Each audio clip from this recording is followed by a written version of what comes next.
कोमल है तू कमज़ोर नहीं, कोमल है तू कमज़ोर नहीं, शक्ति का नाम ही नारी है, जग को जीवन देने वाली मौत भी तुझसे हारी है।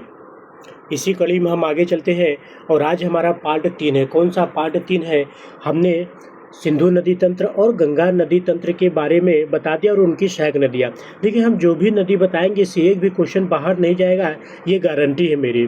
ठीक है, तो आज हमारा जो टॉपिक है वो है ब्रह्मपुत्रा नदी के बारे में। कौन सा? ब्रह्मपुत्रा नदी। हम देखते हैं पहले कि मैप में ब्रह्मपुत्रा नदी कहाँ से निकलती है। ये है हमारा भारत का मैप। कौन सा? भारत का मैप। भारत के उत्तर में तिब्बत का पठार है। कौन सा? तिब्बत का पठार है और यहाँ पर है कैलाश मानसरोवर झील।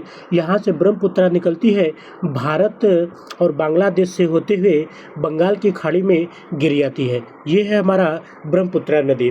अब हम ब्रह्मपुत्रा नदी के बारे में फुल डिटेल देखेंगे। हम जानेंगे ब्रह्मपुत्रा नदी और उनकी सहायक नदियों के बारे में। किसकी? ब्रह्मपुत्रा और उनकी सहायक नदियों के बारे में। ब्रह्मपुत्रा नदी कैलाश मानसरोवर झील के पास से, कहाँ से? कैलाश मानसरोवर झील के पास से निकलती है और यह तिब्बत के रास्ते होते हुए, कहाँ पर?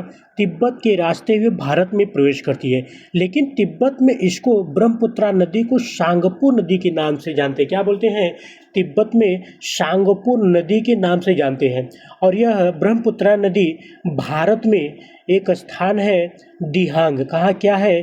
दिहांग। और यह दिहांग अरुणाचल प्रदेश में है। यानी कि ब्रह्मपुत्रा नदी दिहांग के रास्ते भारत में प्रवेश करती है। कहाँ पर? भारत में प्रवेश करती है। और यह असम में एक स्थान है सादिया। कौन सा? एक स्थान है सादिया, जहाँ पे इसे ब्रह्मपुत्रा के नाम से जानते हैं। और यह ब्रह्मपुत्रा नदी बांग्लादेश में प्रवेश करने से पहले धुबरी से, कहाँ पर? धुबरी एक स्थान है, यानी धुबरी से बांग्लादेश में प्रवेश करती है। और यह नदी बांग्लादेश से होते हुए बंगाल की खाड़ी में गिर जाती है। अब हम देखते हैं ब्रह्मपुत्रा नदी की सहायक नदियाँ कौन कौन सी हैं। सबसे पहले हम देखते हैं दाहिने तट की। देखिए, सबसे पहले आता है हमारा सुबनसिरी नदी। कौन सी? सुबनसिरी नदी। फिर उसके बाद हम देखते हैं कामेंग नदी। फिर उसके बाद हम देखते हैं मानस नदी, संकोश नदी, रैदाक नदी और ये है हमारा तीस्ता नदी। ये सब ब्रह्मपुत्रा की दाहिने तट की ओर सहायक नदियाँ हैं।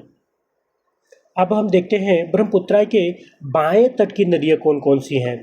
तो बाएं तट की जो नदी है हमारे, सबसे पहले हम देखते हैं धनसिरी नदी। कौन सी? धनसिरी नदी। और फिर है हमारा कंपीली नदी। कौन सी? धनसिरी नदी, कंपीली नदी और एक हमारा है बराक नदी। ये है ब्रह्मपुत्रा की बाएं तट की नदियाँ। ब्रह्मपुत्रा नदी को बांग्लादेश में जमुना के नाम से जानते हैं। क्या से? ब्रह्मपुत्रा को बांग्लादेश में जमुना के नाम से जानते हैं। और यह जमुना नदी पद्मा जिसे जो है गंगा नदी के नाम से जानते हैं। और यह पद्मा जो नदी जो है बांग्लादेश में पद्मा के नाम से जानते हैं। पद्मा और जमुना नदी मिलकर के मेघना नदी का निर्माण करती है। किसकी?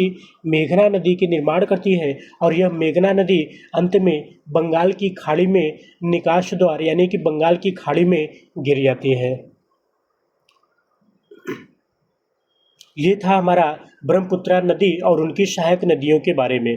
और आपसे एक निवेदन है कि आप हमारे चैनल को लाइक और सब्सक्राइब कर दीजिए ताकि हमें भी थोड़ा सा मोटिवेट मिलता रहे।